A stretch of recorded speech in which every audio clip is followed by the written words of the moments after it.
उसी के द्वारा सबको भलाई भी होता है। हाँ वही है वही। अब क्या है कहाँ चले गए?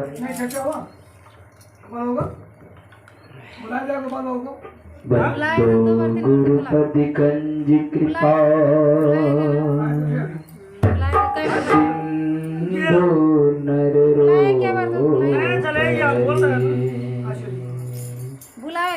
महामोहपम तम जो सुवचन रवि करन करी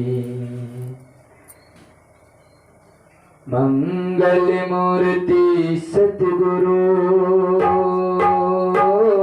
मिलवे सर्वाधार मंगल में मंगल करना नवो बारंबार।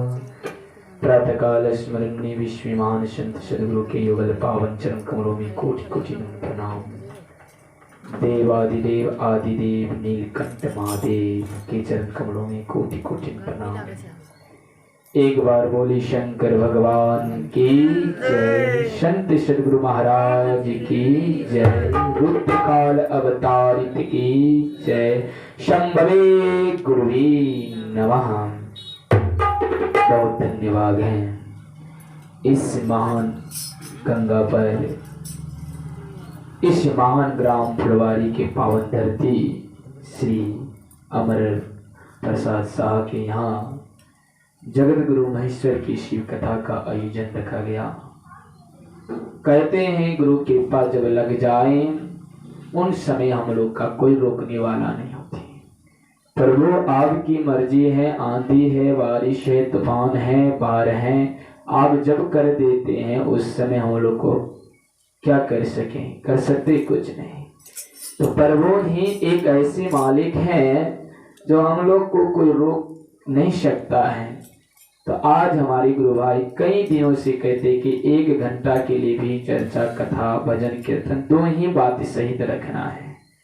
तो बारंबार करने की वजह कि भगवान के आलदया शक्ति पर हम सबके बीच में और सभी गुरु परिवार, शिष्य और साधु समाज के बीच में इन जगत गुरु महेश्वर शिव कथा का आयोजन रखा गया। तो एक बार हाथ उठाकर बोली शंकर भगवान की जय, हर हर महादेव की जय।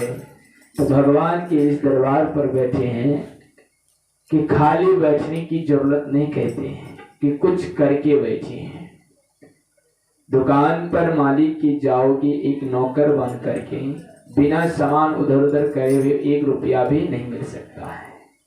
तो इस दरबार पर जो बैठे हैं कि जहां पर सत्संग हो, कथा हो, चर्चा हो, वहां एक छोटा सा प्रयाग राज्य माना जाता है।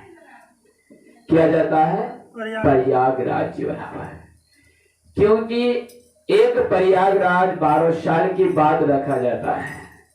तो उन प्रयागराज में सिर्फ हम लोग को पुण्य मिल सकता है। क्या मिल सकता है? पुण्य। सत्संग और कथा में बैठने से हम लोग को क्या मिल सकता है?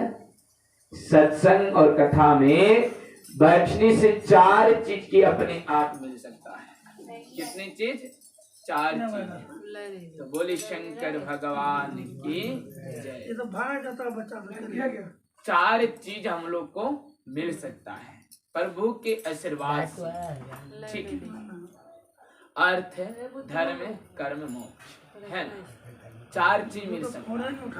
तो इसीलिए गुरु के आशीर्वाद है। आज हम लोग इस कथा में लोग सब जाता है वेदनाथ धाम, काशी, मथुरा, नीलकंठ, सब धाम हम लोग घूमने जाते हैं।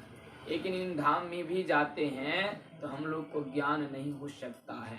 लेकिन महाराज देव महादेव की कृपा से जो मांगोगे वह चीज पूर्ति हो सकता है। क्या हो सकता है? पूर्ति।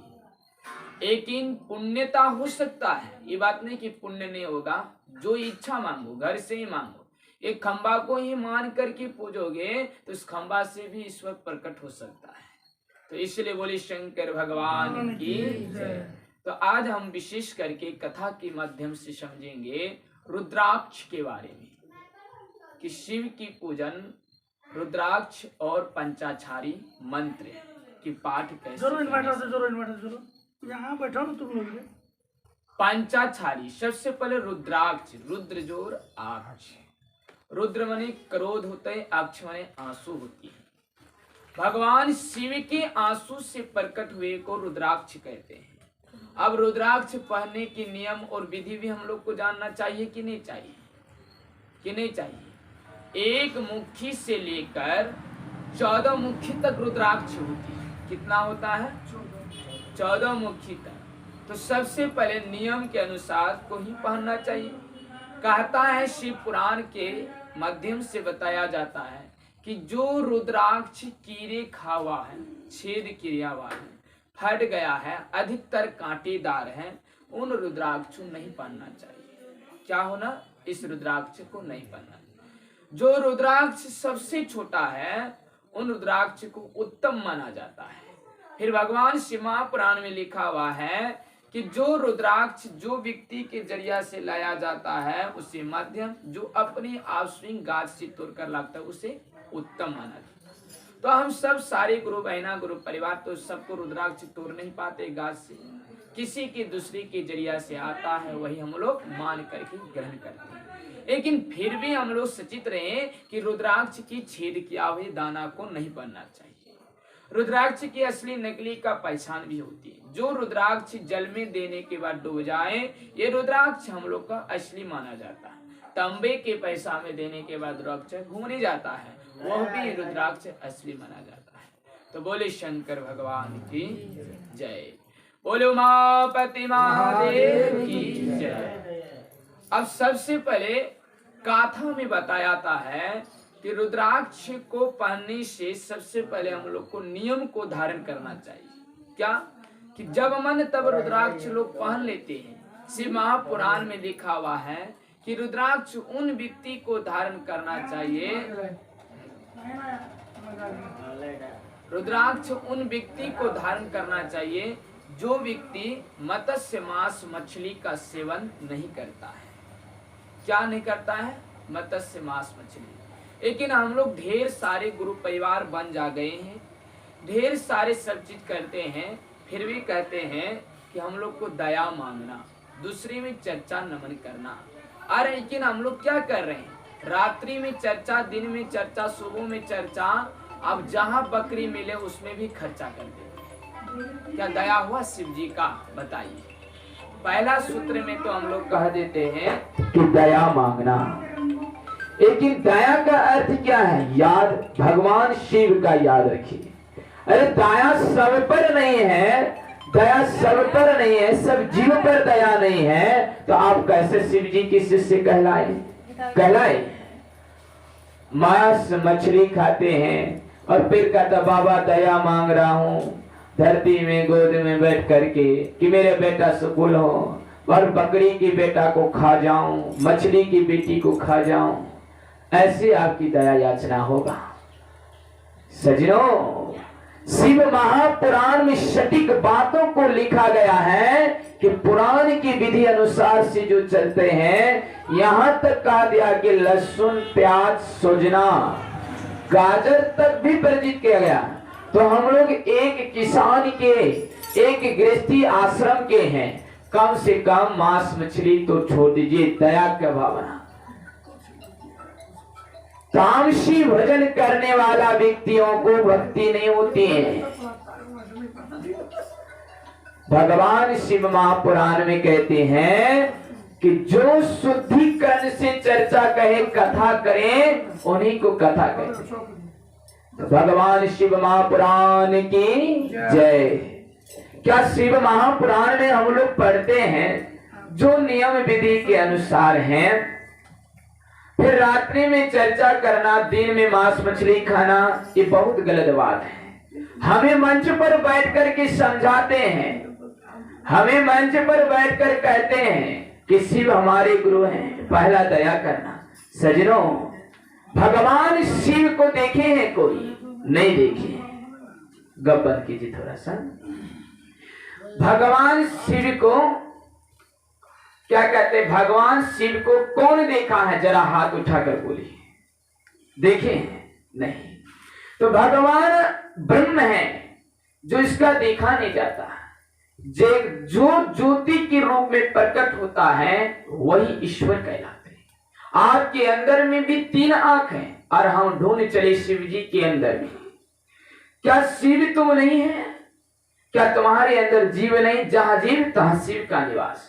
सत्संग योग भाग में भी है महर्षि पंत में कि बिंदु नाद देह शिवालय, ये शिवालय का घर है, शुद्धिकरण नहीं। चर्चा बहुत बड़े बड़े मंचों पर जाकर करते हैं, लेकिन ईश्वर की भक्ति करते हैं, शुद्ध से नहीं करते हैं। अरे भगवान शिव जी कहते हैं कि जो हमेशा स्नान पानी शुद्ध पेशाब पैखाना जल से निवारण रहता है, वह ना भी स्नान किए यह हमेशा पवित्र रहता है। अगर यदि ये हमेशा गुरु मंत्र हुआ, जैसे राम लक्ष्मण शिव श्याम कृष्ण, जो भी आप जिस इष्ट देवता को मानते हैं, सब देवता एक ही हैं, जो मानो। लेकिन आपके अंदर जो शिव का ही ज्ञान है, ओम नमः शिवाय जाप करते हैं, फिर पेशाब में पानी पैखाना में पानी शुद्धिकरण से लेते हैं, तो आप सदा के लिए पवित्र बना रहते हैं। क्या कहते हैं? सदा के लिए पवित्र हैं। और हमारे मन में पवित्रता को कहता है कि हे शिव, आपके लिंग में पानी डालता हूं, अपने में तो नहीं डालने पाता। भगवान शिव के एक ईंट पत्थर के मंदिर में बनाया हुआ अच्छी तरह से नहा धो करके शिवलिंग पर जल चढ़ाने जाते हैं और धूप दिखाते हैं सुगंधी वाला।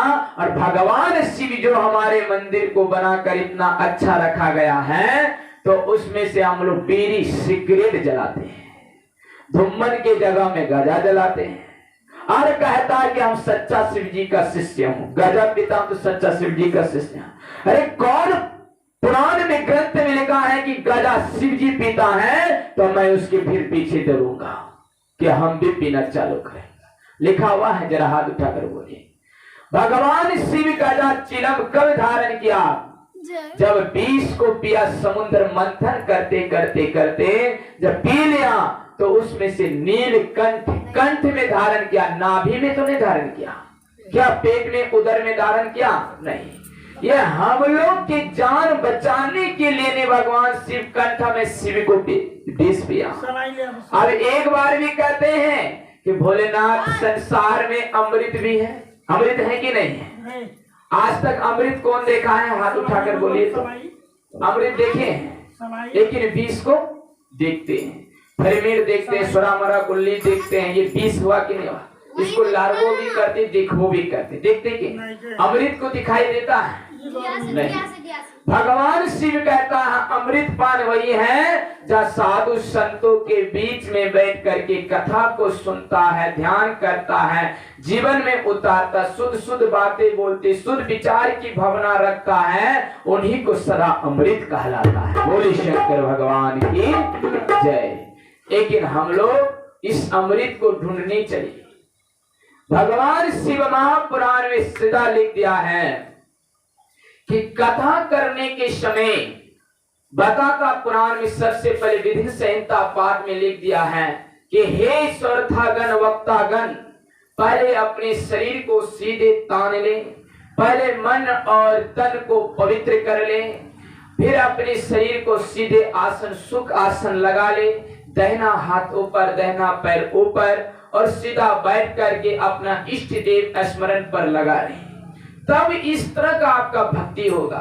दूर से आए जो चर्चा करवाते, कथा करवाते, अपने जजमानों का सहयोग और मेहमानों की जैसी सेवा करना, एक जल की बाल्टी या टिबिल की व्यवस्था करना, सभी शिव कथा आते, मुंह हाथ धोकर कुलकुला बाती, नशा ख्वार 5 तत्वों से दूर रहना, झूठ चोरी नशा हिंसाओं से छोड़ करके इस कथा पंडाल पर बैठिए, तब कथा सुनने में मन लगेगा।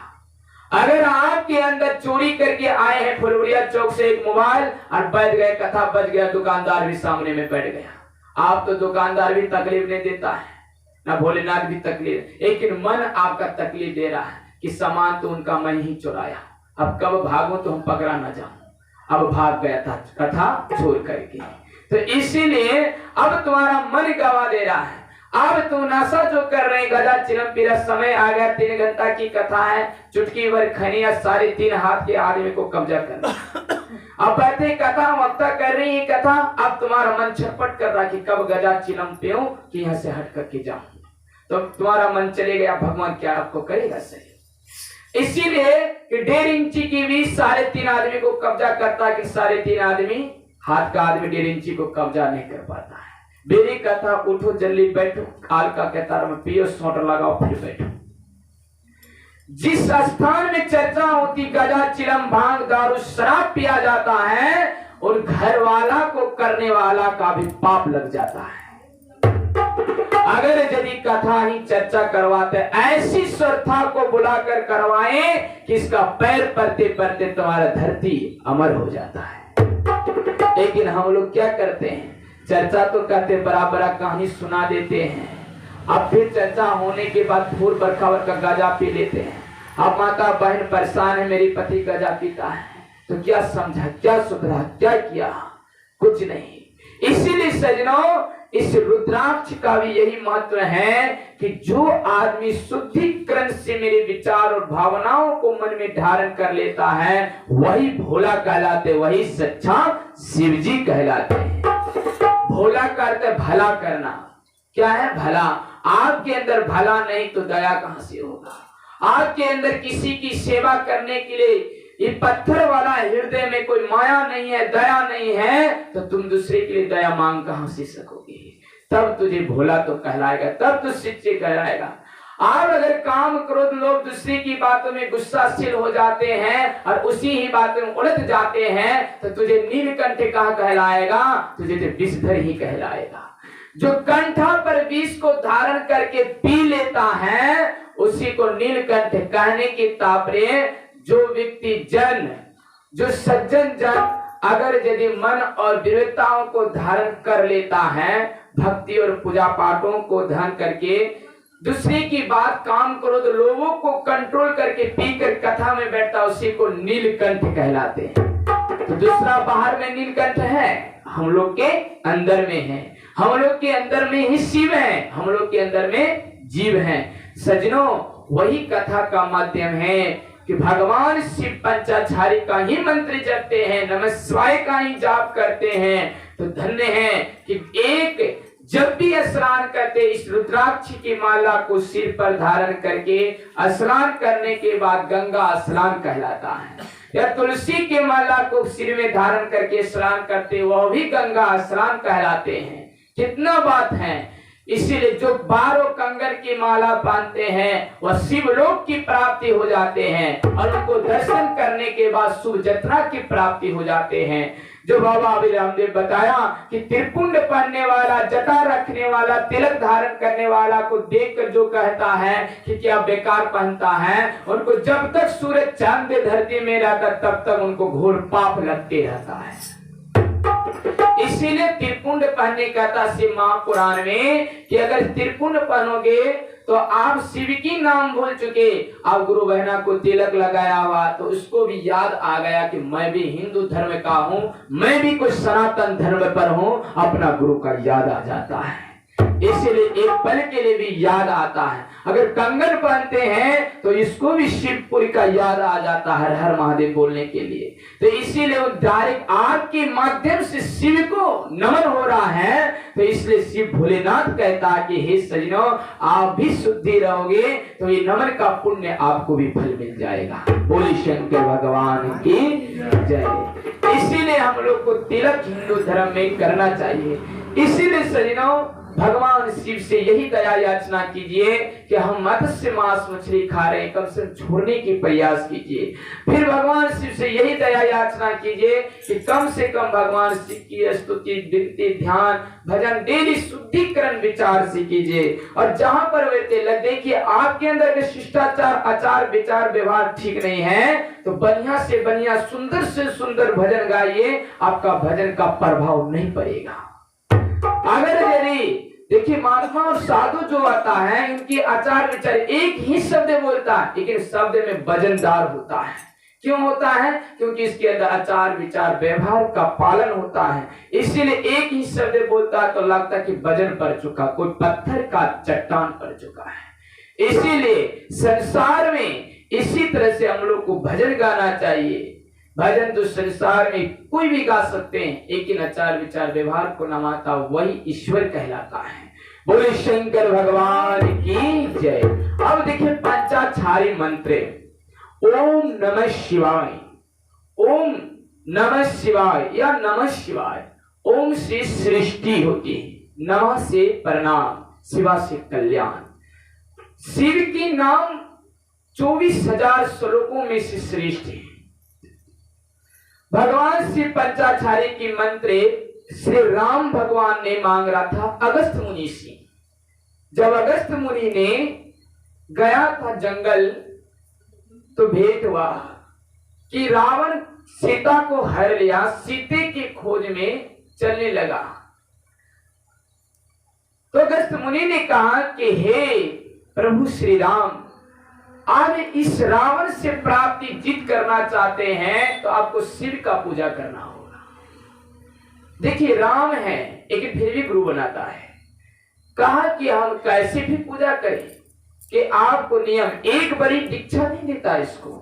शुद्धिकरण से नदी में नहलाया, कथा सुनाया, पाठ कराया, नदी के बगल में स्नान पानी, सफेद वस्त्र, कपड़ा बनाकर कथा सुना करके नियम विचार से शिव के पूजा पाठ और ओम नमः शिवाय मंत्र का पाठ देता है कि दैना पर ऊपर सफेद वस्त्र, मृग चमड़े या कुश के आसन पर बैठकर शिव की पूजा करना चाहिए। चाहे कुश का न हो, कंबल का ना हो। हम लोग गरीब से भी महागरीब हैं और दुनिया में सीमेंट माटी का तो बोरा है, धो धा करके एक आसन का स्वरूप स्वीकार कर लीजिए। क्या कहता है? एक आसन का, यही आसन बना लीजिए। ये आसन का नियम है, नित्य प्रत्येक शिव के नाम से तुम जो ध्यान करोगे, ये आसन अगर धोकर पी लेता जो भी, तो इसका मन भी निर्मल हो जाता है। इसलिए बोले शंकर भगवान की जय। इसलिए मनुष्य को अपना अपना आसन में, फिर सिम्हा पुराण में यह बताता विधि संहिता में कि जहां पर भी चर्चा कथा करने वाला बैठे, सर्वप्रथम श्रेष्ठ वक्ता अगर आकर सुनने में बैठ गए पंडाल के नीचे, तो उसको सबसे पहले लाइन से बैठना चाहिए, जखर तखर नहीं। जब तक बैठोगे तो फिर बाहर वाला आकर देखेगा कि अच्छा कथा हो रहा है। बैठा हुआ आदमी को शिष्टाचार से देखेगा तो इसका मन आधा निर्मल हो जाएगा, सुनने से पहले देखने की बात है। शुद्धिकरण से बैठेगी, दाहिना हाथ ऊपर पैर करके, तो मन निर्मलता बैठने वाला। अब तो श्रेष्ठ हो गई तो सबको कह सकते, गुरु बहना, गुरु परिवार, गुरु भाई बैठे कि इसी लाइन से बैठे, कतार से बैठे, सुनने में मन लगे। अगर सटकर हम लोग बैठ रहे हैं तो पड़ोसी वाला जो सुन रहा है उसको मन ही नहीं लग रहा है, तो आप कभी हिलता है कभी डोलता है, आपका मन इधर चले जाएगा। और वक्ता जो दो चार बात बोल रहा बढ़िया, तो आपका ध्यान सरक गया, आपका भी मन कहेगा अब यहाँ से उठकर हम दूसरा जगह चले जाएं। इसीलिए थोड़ा 4 अंगुली दूर ही बैठिए कथा। जब जगह नहीं तब समझा जाए भगवान के नाम से, जब देखी कि जगह है तो हट करके बैठिए। भगवान श्री महापुराण में इसी तरह से अगस्त मुनि ने श्री राम भगवान को दीक्षा देता है कि आपको सबसे पहले त्रिपुंड पहनना चाहिए, भस्म धारण करना चाहिए, सफेद वस्त्र और मृग या चमड़े के आसन में बैठकर ओम नमः शिवाय का मंत्र का जाप बिना किए हुए, बिना पाठ किए, बिना स्तुति किए हुए तुम भोजन नहीं करना है।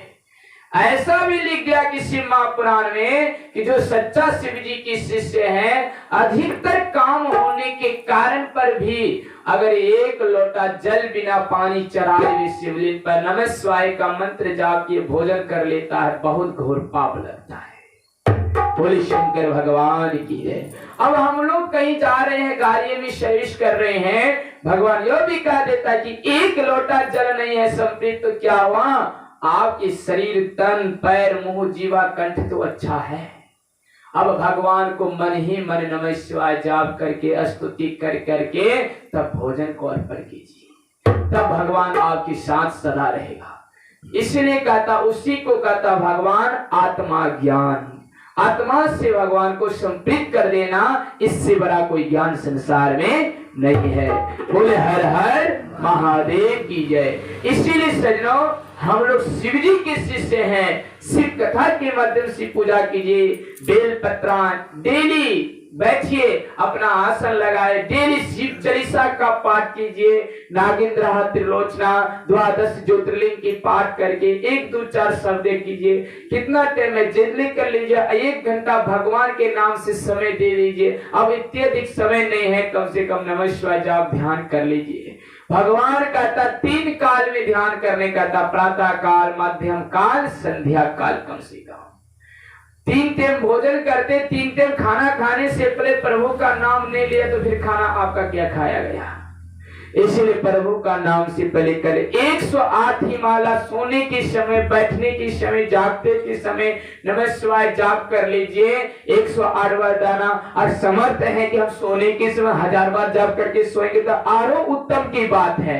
अब हमें असमर्थ है कि आप देख रहे कि शोरगुल हो रहा, मन नहीं कर रहा है, फिर भी नियम बना ले कि हम जब तक 108 का जाप नहीं करेंगे तब तक बिछावन पर बिस्तर लेटेंगे नहीं। तो बोले शंकर भगवान की जय। तभी कभी भूत प्रेत पिशाच चंडाल तुझे नहीं सताएगा। अब तू सो गया जाप करते करते, तो अब सो भी गया है, आपका आत्मा भी चर्चा कर रहा है और आपका आत्मा जाप कर रहा है। तब मन देखिए फिर तारवन में शिव का ही नाम याद आएगा। अब तुम सोते समय अनेक चीज का रिलियल देखोगे तो वही याद आएगा। इसलिए भगवान शिव महापुराण में जितनी शुद्धिकरण की बात है, सभी गुरु परिवार शिष्य से यही मेरी प्रार्थना है कि हम सबको मत्स्य मांस मछली छोड़कर एक मांस मछलियों पर जीव की दया रख करके हम लोग भी छोड़िए और भावनाओं से हम शिव की स्तुति और भक्ति और ध्यान भजन शिव की कीजिए। 108 बार माला जपने से शिव दर्शन नहीं दे सकता है। भगवान हमारे 87 वर्ष ध्यान किया है, इनकी शिष्य होकर 87 मिनट भी ध्यान कर लीजिए, आपका आत्मा में सुख और शांति समृद्धि की प्राप्ति हो जाएगा। बोले शंकर भगवान की जय। तो इसीलिए सजनों, भगवान शिव कथा जहां पर भी होती है, जिस स्थान पर होती है, बैठते समय, ध्यान करते समय पहले अपना भगवान शिव को नमो दे, भोजन करते समय शिव को नमो दे, चाहे राम को नमो दे, चाहे तुम जो इष्ट देवता है। भगवान शिव नहीं कहता है कि तुम राम जपते, गुरु जपते हैं, मेरे घर नहीं जाओगे। पार्वती मैया से यही बात कहता है, हे पार्वती संसार में कुछ जपे, एक दिन मेरे घर जाना होगा, शमशान घाट में हर हर महादेव बोलना होगा। मरोगे तो कहाँ जाओगे, घरे घाट जाओगे कि शमशान घाट जाओगे। तो शमशान घाट में कौन रहता है, महादेव रहता है। तो इसके लिए इस मेरे दरबार एक दिन जाना ही होगा। बोले शंकर भगवान की जय। तो इसीलिए कहते शमशान घाट का याद कीजिए, जितनी धन दौलत इसके लिए कमा रहे हैं, पर वो शिव कहता है मेरे नाम के लिए भी अर्पित कर दीजिए। एक गांव में मंदिर बनवा दीजिए, आपका नाम अमर हो जाएगा। अरे संसार में लोग कहता है कि भैया हरिनंदन मर गया, हम कहते अमर हो गया, अमर है, अमर सदा के लिए रहेगा। अब कैसे अमर नहीं है? अरे वो न मरा है कि शरीर न मरा है, जो 3 सूत्र को अपना कर गया, जैसे भी गया। अच्छा, आप किसी को खराब लगे कोई बात ना, किसी को अच्छा लगे, इनके लिए तो अमर है कि नहीं है? जो भी चीज अमर लेकर गया, आदमी कहता है कि लोग मरता है, इस शरीर तन है बदलता है, ये आत्मा कभी मरता नहीं, सदा अमर रहता, न कभी जलता है, न कभी पका जाता है, न कभी छुआ जाता है। उसी को ईश्वर कहता है। ईश्वर कोई रूप का नहीं, कोई आकार का नहीं, कोई भेद का नहीं, ये भगवान हमारे अंदर है, सबके अंदर शिव है, उसी को शिव कहते हैं। जितने भी है देश में महात्मा गांधी अमर रहे कहते हैं ना, लेकिन हम लोग कहते मर गए हैं। लेकिन अमर क्यों मनाते हैं? क्योंकि ये महात्मा गांधी हमारे देश को आजाद करके इस तरह का गुण देकर, एक लाठी एक धोती लेकर गया, उन्हीं नाम का अमर है।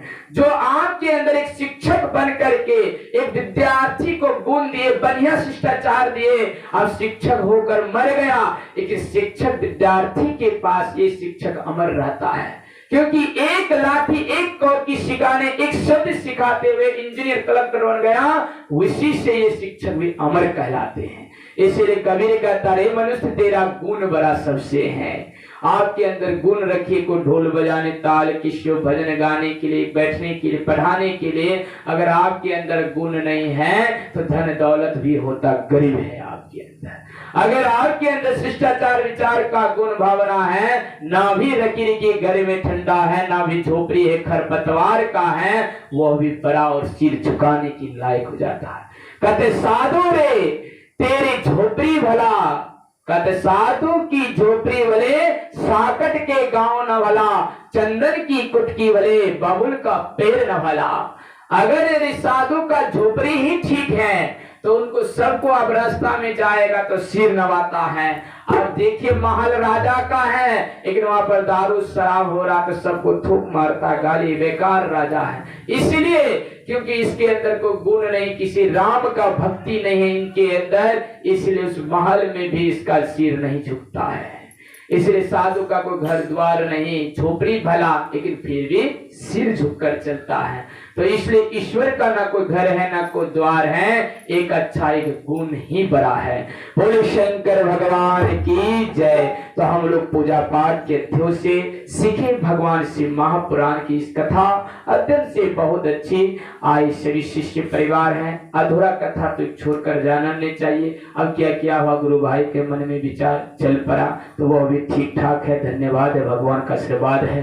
तो इसीलिए ईश्वर की कृपा की दया से महापुराण में लिखा है कि अधूरा कथा छोड़ना नहीं चाहिए। अगर अधूरा किसी की दुकान में मजदूरी करेंगे, खेत में रोपा रोपेंगे, एक पही रूप देंगे, अब कहेंगे मालिक साहब 200 रुपया वो दीजिए, देगा पैसा? नहीं देगा। भगवान शिव वही देगा। मालिक जब आएगा लास्ट में गिनती करेगा, 1 2 3 4 10 जौन है तो लास्ट में इनको पैसा देगा। लास्ट में तो जो गया उसी को पैसा न देगा।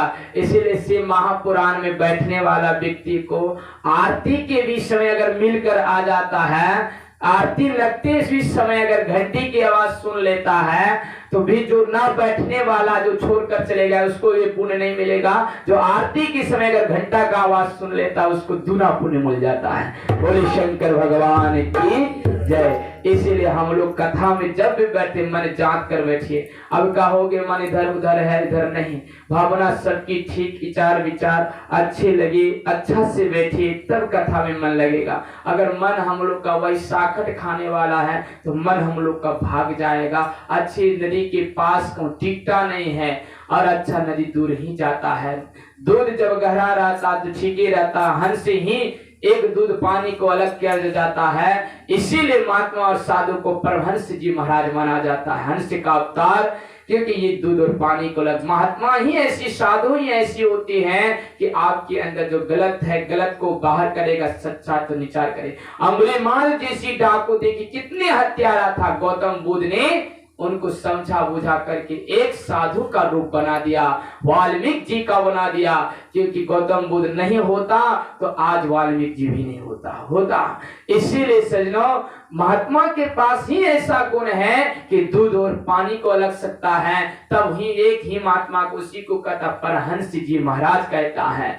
तो क्यों हंस का काम है दूध और पानी अलग करना। परमहंस, परम ने परमात्मा, हंस से मैंने जो इसकी आत्मा को अलग कर दे।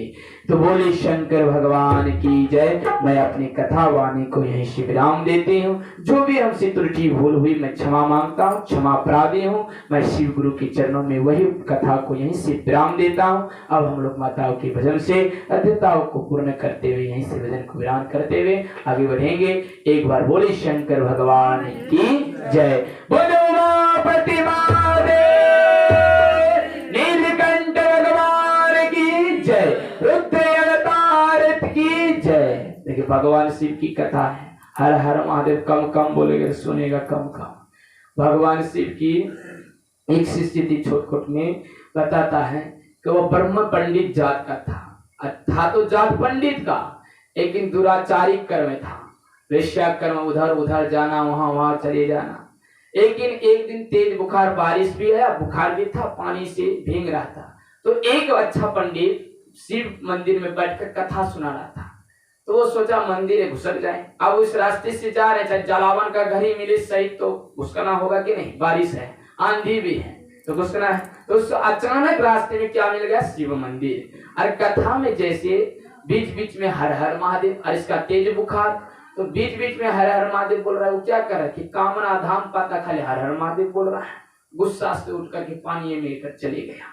कहीं दूर थोड़ा देर के बाद गया तो इसका मृत्यु हो गया। मृत्यु हो जाने के बाद यमराज गण और शिवजी गण आ गए। शिवगण कहता हम ले जाओगे, यमराज कहता ये कभी पुण्य नहीं किया है, हम ले जाओ। तो कहता हम दोनों तो एक मंत्री हैं, गण है, क्या जाने। चित्रगुप्ता हिसाब करते करते दिन दिन पाप लास्ट समय में गुस्सा से बोला था खाली हर हर महादेव। वह प्रेम से नहीं बोला था।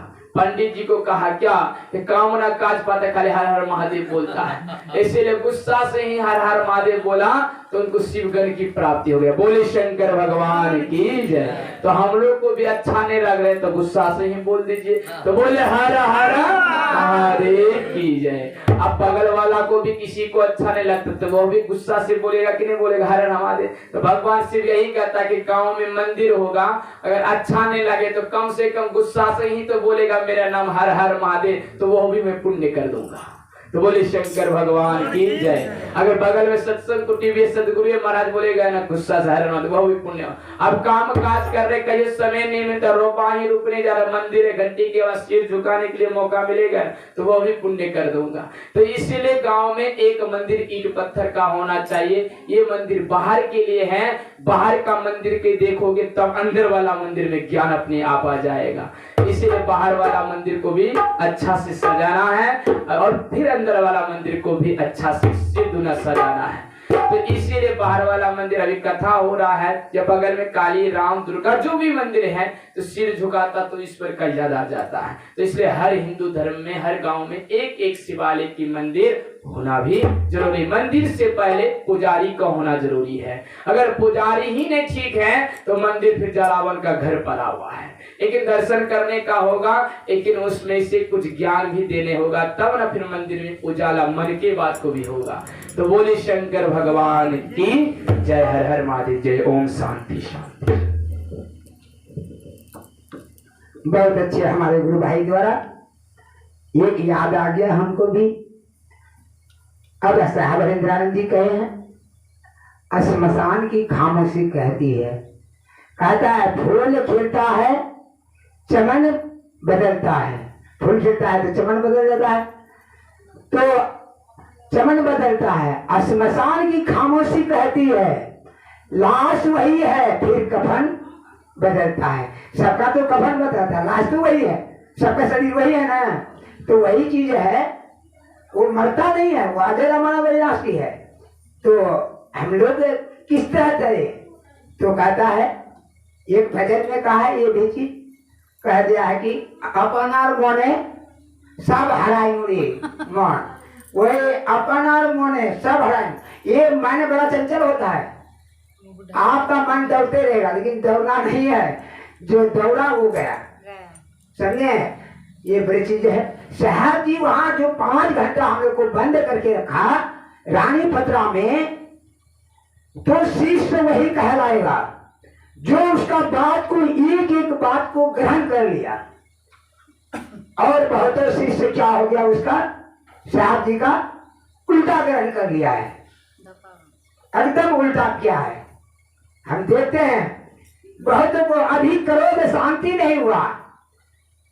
अभी देखो क्या कहता है शिव पुराण में, कह दिया इसमें, शिव पुराण में बताया है जो अधूरा भजन कीर्तन से चले जाता है वो अगले जन्म में कहा जन्म लेते हैं, कुत्ता का, समझे? वो कुत्ता में जन्म लेता है। कुत्ता देखते हैं एक जगह रहता है, छटपटा पे रहता है। जो भजन कीर्तन में सो जाता है वो कहा जन्म ले लेते हैं, अजगर में। अजगर सांप है ना, देखते हैं जहां पड़ा है तो है, वही है। जो भजन कीर्तन में गप सप करता है वो गड्ढे का जन्म पाता है। ये शिव पुराण का कथन है। तो हर वक्त जहां भी कथा हो, शिव का कथा हो, एक एक ऐसा वर्ड है शिव पुराण में जो अच्छे से कर लेंगे। वेद व्यास जी का यह गति है, साधारण गति नहीं है, क्योंकि वेद व्यास जी का कथन बड़ी चीज है। वो तो सबके गुरु थे और सारा चीज बताए हैं वो कि शिव का ऐसा शिष्य बने कि युग युग तक जो शिव का शिष्य बन जाता है, बड़े भाग है उसका कि शिव का शिष्य बन गया। लेकिन जो निभा लिया तो समझो कि वो बेड़ा पार हो गया। चलिए भाई, अब हम लोग माता का भजन से एक बात देखा लगा में हर हर महादेव। और एक बात है, अकाल मौत ओ मरे, अकाल मौत ओ मरे जो कर्म करे चंडाल का, क्या बिगाड़े जो शिष्य है महाकाल का। बोले शंकर भगवान की जय। चलिए भाई एक माता का भजन हमारे गुरु बहना द्वारा श्रवण करें।